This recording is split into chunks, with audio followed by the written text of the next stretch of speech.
Oh, I don't have anything to say. Unaccustomed as I am. Thank you very much. It's great to be here with Heidi Heitkamp and all of you to discuss an issue which I think we all understand is growing in at least awareness. We have a problem with gun violence in Chicago, serious one. And when they ask politicians, what are you going to do about it? Some of us have pretty predictable answers when it comes to guns and law enforcement. I decided to try to dig into it a little more, and I went to the Cook County Juvenile Facility. It is a huge building at 21st California and 27th California. And within it is a high school where these adolescents, teenagers who are being held for trial, accused of murder, often spend a year or two of their lives. And I went through their high school, met with their teachers, met with the students, the defendants, and then I sat down with their counselors, which included people who were trained in academics and also psychology. And I asked them, what do you find? What do you find in these young men, almost all African American, some Hispanic? What do you find in them? Oh, we find everything. We find depression, anxiety, schizophrenia, bipolar, everything. But we find 92% of them have one thing in common. 92%. What? They have either been victims of violent trauma or exposed to violent trauma. Not too far away from that facility, within a mile, is a veterans hospital that I've been to many times. And I go there to sit in on sensitivity sessions, therapy sessions with those who have served in the military and are suffering from post-traumatic stress disorder. It's an eye-opener when the door closes, and largely men, but these men finally open up and talk about the turmoil in their lives. We are very selective on men and women who serve in the military. We reject 70% who want to serve because we don't think they're up to the standards. But the 30% we accept then go through extensive training, preparing them for combat, preparing them for whatever they're going to face serving their nation. And then we send them into that circumstance with a lot of support, not only horizontal but vertical support in every decision and every action that they take, and yet still they come back from that experience traumatized, needing help, needing counselors, because they've seen and done and witnessed things which they cannot process and need help. These are men and women who've been trained. These are adults. Go back to the Cook County Juvenile Facility. Think about the youngster who was exposed to something in a life much different, much younger, and how they've been unable to process and to cope with it. So that's why this conversation is so important. Heidi and I came to it from different perspectives. Hers was from the Indian reservations and her own experiences in life, and mine was largely an urban setting, but it's the same that still applies. And here's what I found. I'll close with this and why it's so important that we come here today and talk about the next step. When I go to the schools and ask the teachers, what do you think about this trauma issue? They say to me, Senator, we think it's a big problem, but Senator, I teach math. I teach science. You know, I'm teaching computers. I'm not a psychologist. I'm not a counselor. Can I pick out a troubled child in my classroom? Probably. Can I do something about it? Probably not. I'm not trained to do this. And that's where we run into, I think, serious issues. First, we can find people to screen. We can find people to identify. But can we find people to treat and counsel? The young people who need it in Chicago, at the Indian reservations, wherever it is in the United States. We've got to make a commitment beyond identifying the problem into doing something about it. Heidi and I have had some pretty good luck on a bipartisan basis in working with Senator Murray, Senator Capito, Senator Murkowski, and others, including some key provisions on this issue. We thank you for being here today. Some of you have come a long way. Thank you all for joining us and being part of this conversation. We want to help too, and I'm lucky to have as my partner in this Senator Heidi Heitkamp of North Dakota. Take it away. He doesn't always say that. Doesn't always say that, does he? Yes, he does.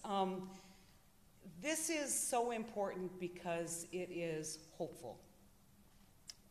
We've been dealing with pervasive poverty, We've been dealing with problems of addiction. We have been dealing with social interventions on almost every major social problem for decades. From really starting probably in earnest in the 60s in the war on poverty, looking at what created those conditions. We keep doing and trying, and I would tell you right now, at least in terms of addiction and dysfunction and mental health, we are in crisis in this country. So despite all of that effort, all of that good meaning, kind of work, we have not solved this problem. We've declared war on cancer, we've declared war on drugs, we've declared war on a whole lot of things in this country. But we've never stepped back and said, what about the kids? What is it that drives this? What is it that leads to these conclusions in life? And what is the solution to this problem? And so, coming here and recognizing and becoming educated little step by step, and I'm on this journey with all of you, and I want to thank you all for faithfully attending these seminars. I think that every time we get some additional information, every time we feel some additional sense of hopefulness that we can solve these problems, it builds our enthusiasm to do it. And I couldn't be more enthusiastic about this work. I couldn't be more enthusiastic about making this a core piece of discussion in Capitol Hill about how we're going to promote and drive and lead to change, especially for our kids. If this country can't wrap itself around making the world better for our children, nothing can ever unite us. And this is our opportunity to say we're not just doing the same old things.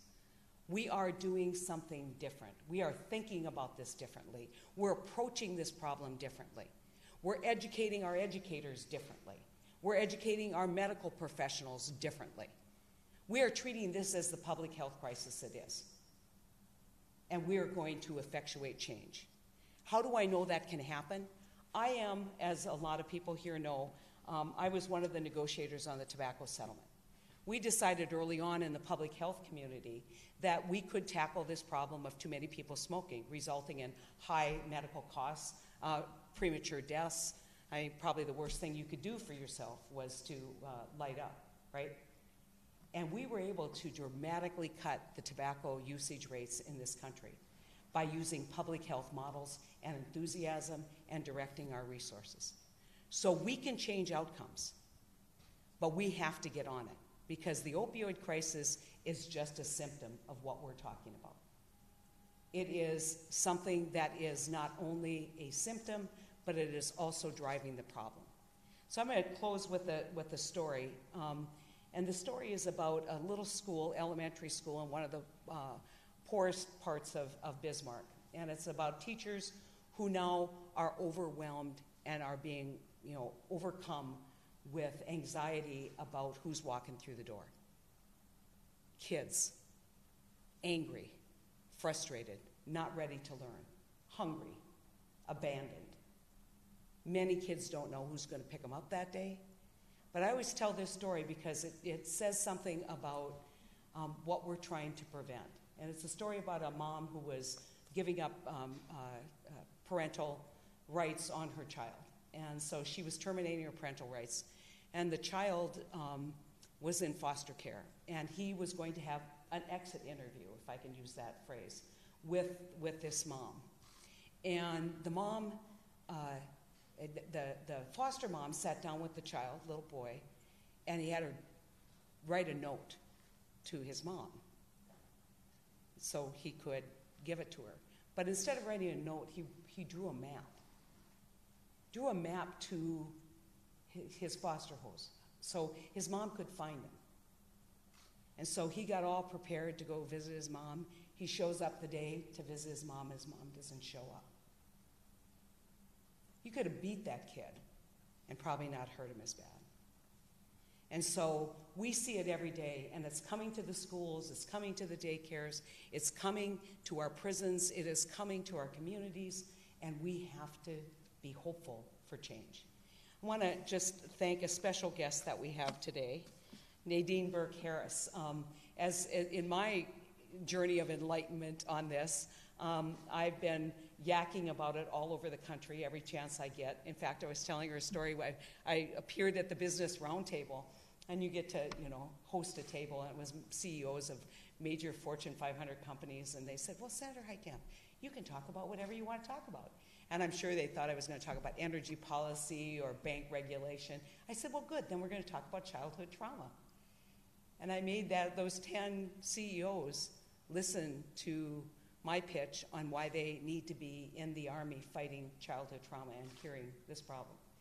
And, but on this journey, as I've been yakking, I have found so many great allies, people who are already using the work and doing the work. And one of my favorite stories is when I was in Chicago, in Dick's town, and it's the woman that Dick knows. She said, well, you need to read this new book. It's not even out yet. It's written by this physician.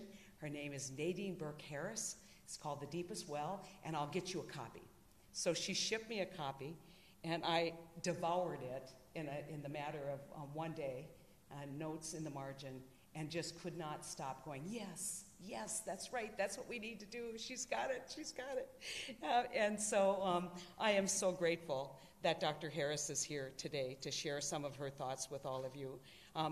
Buy her book, because it supports her work. She should not give you any copies. You should all go out and buy her book. But I want you to know that there are so many talented people in this country who are seeing the value of this research, seeing the value of this discussion, and who want to work with us. And they are all over the country. They are, I hope someday you think, that's the day when I met these wonderful professionals here who really inspired me to take on this work, because it's going to take all of us to make the change that we need to make sure that childhood trauma is addressed as one of the major public health crises of our time. So thank you so much for letting me come, and thank you so much, Dr. Harris, for coming. It's really good. Thank you.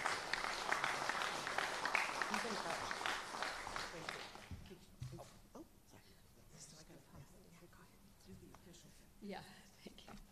Well, thank you, Senator Durbin and Senator Heitkamp, for being champions for ensuring that every federal program and system is trauma-informed. And this is a hopeful approach, as Senator Heitkamp referred to. There's science to prove it, which is what our panel will cover today. And actually the science about how every brain processes trauma, every brain, and how every brain processes positive experience is fascinating. So I'm really excited